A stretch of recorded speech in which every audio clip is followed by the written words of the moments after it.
Hello, this is Yoga Mama of Yoga Sanctuary. This is one of my favorite little books, The Yoga of Love by Emmett Fox. I'm going to read this to you today, and I hope you relish it as much as I do. It's available just for a few dollars. So I highly recommend that you get your own copy because you will probably be underlining quite a bit in it as I have done. And it's a great book to reread and just takes minutes to do so. So have a great day and I hope you have a good listen.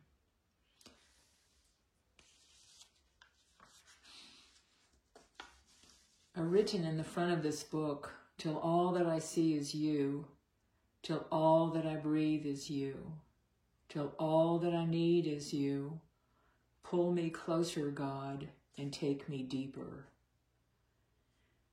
The Yoga of Love. All the old traditions tell us that there is more than one path to the great goal, just as there is more than one road up every mountain. And yet all roads meet at the top. So in this spiritual quest, there are several roads, all of which lead in, due season to the one great end. There is the path of knowledge. True knowledge of divine things is one of the appointed paths to attainment. But that path is by no means for everyone. And there is the pathway of action, of organized activity. Perhaps one had better say, and the world needs this too, but this again usually calls for a special gift and special circumstances in which to apply it, and there are others. The shortest and the easiest pathway of all is the pathway of love. This really is the royal road to the attainment of the great goal. It is the simplest of all the pathways, and it is the most direct and the easiest too. And it is the one pathway which is open to all, everywhere, irrespective of what their personal conditions or surrounding circumstances may be. For everyone, every man, everywhere, the true initiation through the yoga of love awaits every day. In metaphysics, we understand that divine love is the complete expression of all that is meant by the word religion, that having that we have all, and lacking that we have nothing. It therefore behooves us to give some little attention to the consideration of what we really mean when we talk about love. Of course, it goes without saying that we do not mean personal love. That is well in its own time and place. But it is not what we're considering here.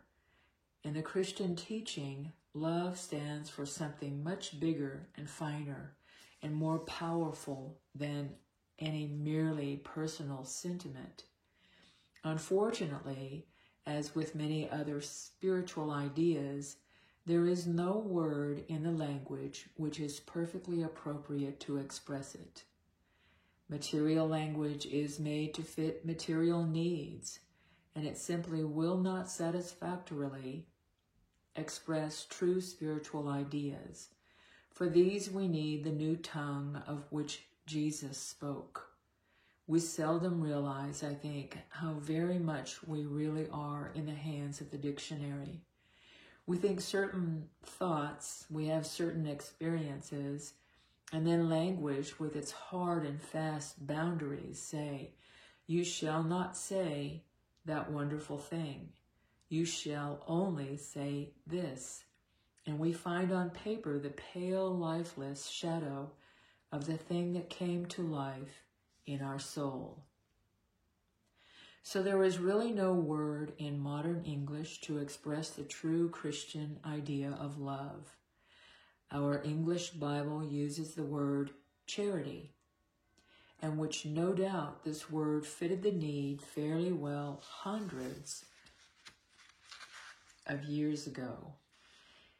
It has since changed so much in connotation that there is now hardly a word in the dictionary more removed from the thing that we really wish to express. As cold as charity has become a byword. The very thought of charity, that is, of needing to receive charity, has alone led thousands of people to take their own lives sooner than have to contact the dreadful thing. And yet, in its true meaning, it should convey just what we mean by love. Perhaps we can best approach the idea by saying that Christianity understands by love the idea of universal goodwill, but plus something very much more than ordinary goodwill, that's something which is nothing less than God Himself. Love is the motive power in mind, and it is the quality of love in mind that leads it to seek for fuller and fuller expression. For love always must be expressed.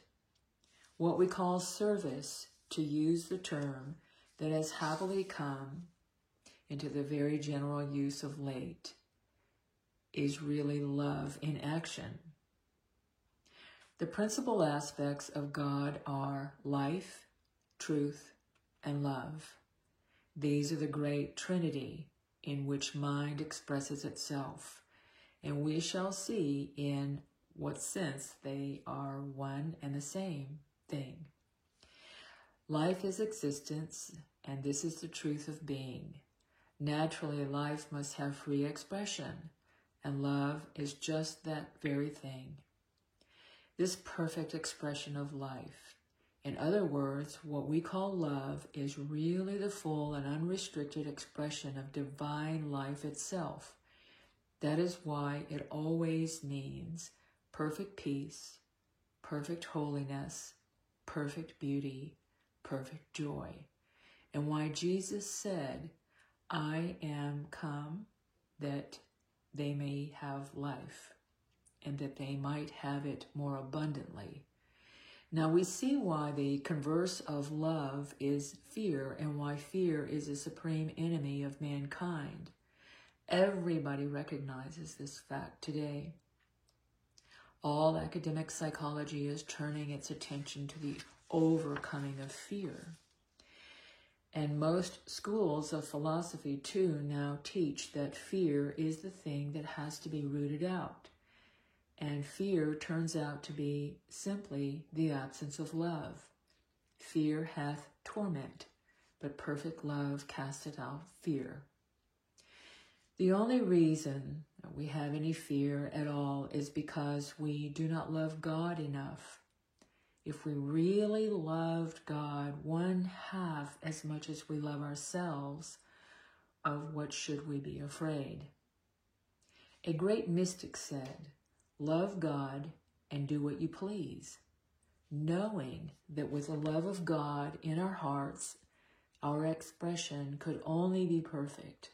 And a modern seer has told us, you can get rid of any difficulty, whatever, from your life as soon as you can love God more than you love the error. Anger, spite, resentment, and hate, all such things are just so many alternative expressions of fear, jealousy, malice, and all uncharitableness. Denote a belief that there is not enough good to go around, and therefore, if the other fellow gets all that he wants of good, we shall have to go short.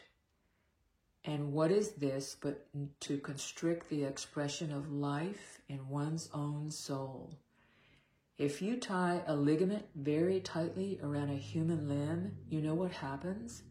First, it becomes paralyzed, And ultimately, if the process is kept going long enough, the limb withers away altogether. Now, the absence of love has exactly this effect upon the soul. Condemnation, resentment, ill will are just so many constrictions upon the free flow of life. And since they are allowed to exist, more or less, in so many human souls, is it any wonder that the world is filled with sin, sickness, and death? That men and women grow old and tired and wrinkled and worn and ultimately lose their bodies altogether? That the earth is desolated by wars and famine and pestilence? Thus we begin to see the reason why divine science teaching, under whatever name it may have been given, whatever name it has been given out, has always laid so much stress upon the outstanding importance of love. Unless we build up within our own souls a real and practical love consciousness, our other activities will be more or less futile. If we have the impersonal love consciousness sufficiently well developed towards all, everything else will follow. Indeed, many students have found that very remarkable things have followed upon even a few days' special work done on this subject. All sorts of personal difficulties simply vanish away after people have treated themselves a while for love. As the months go along, there faces something after in a remarkable way, for the body is almost the first thing to respond to freedom from fear and resentment. People have told me that they have felt 20 years roll off their shoulders after treating themselves for a few days along these lines, and as they were, their shoulders, they should know.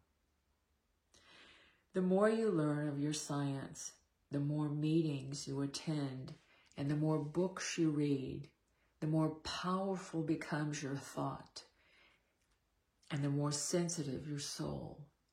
You cannot afford today to hold wrong thoughts that would have mattered very little 5 years ago. You will be much more severely punished for every lapse now than you would have been in the beginning, and this is altogether well.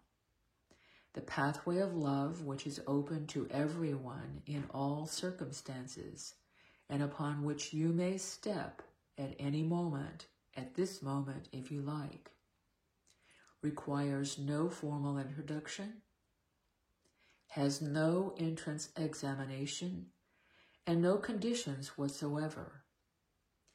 It calls for no expensive laboratory in which to work, because your own daily life and your ordinary daily surroundings are your laboratory.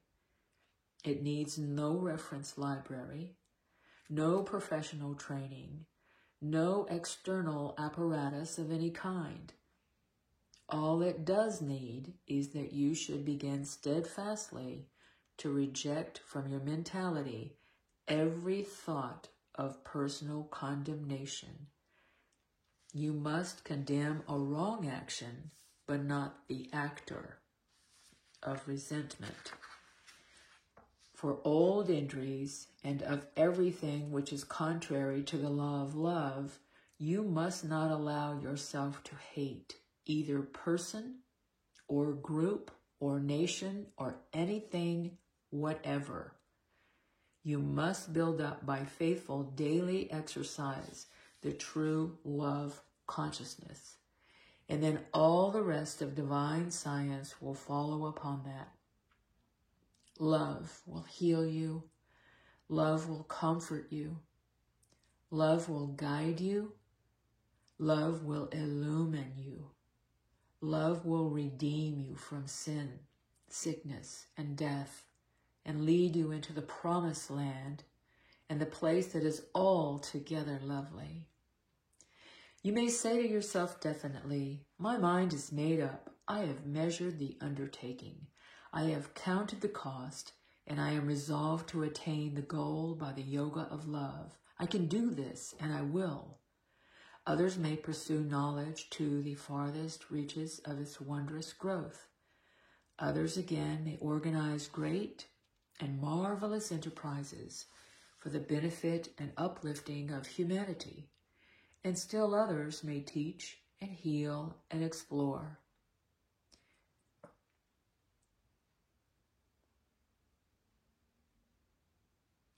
Or, if they feel the call, they may scale the austere heights of asceticism.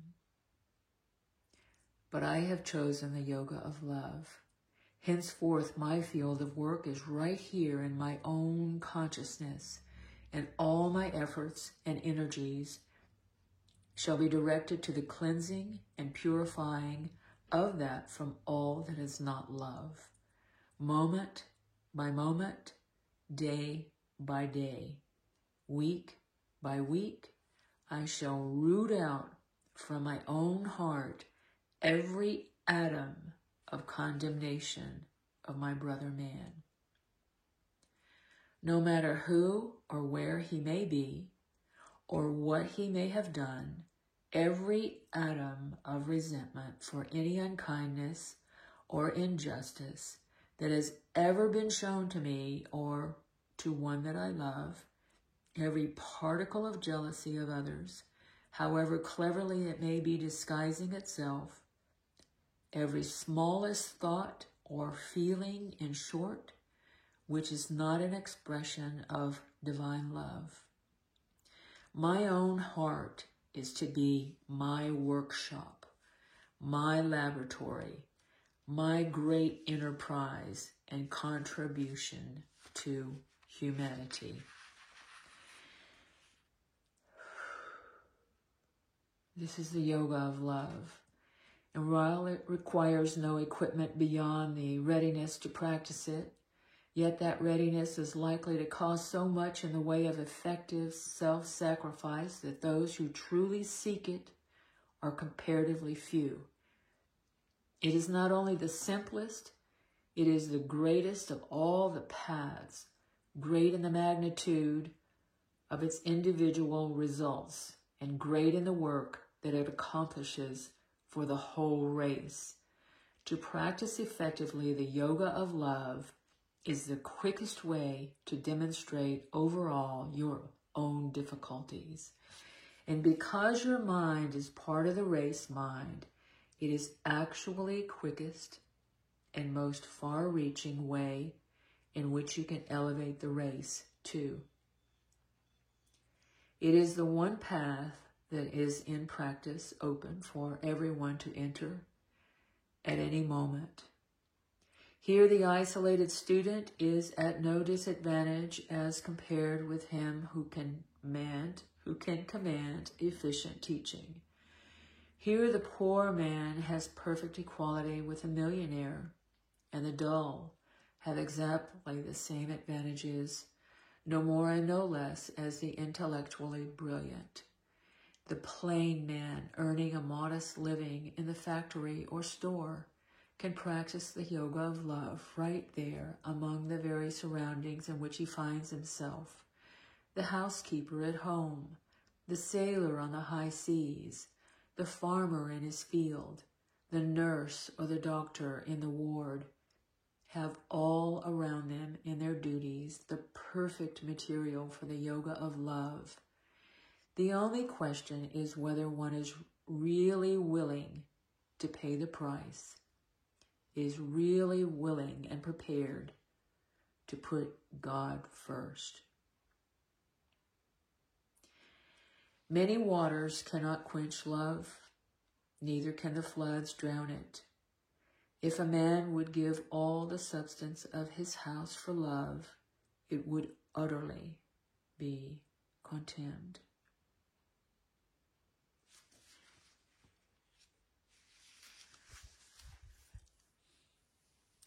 So this beautiful little book, just a small little book, less than 20 minutes of reading. Listen. Acquire the little book yourself. Read it and reread it. Put it down. Put it away for a bit. Practice. Pull it out and read it again. God bless your life. Yoga Mama signing off for now. Sharing all the good stuff. Namaste.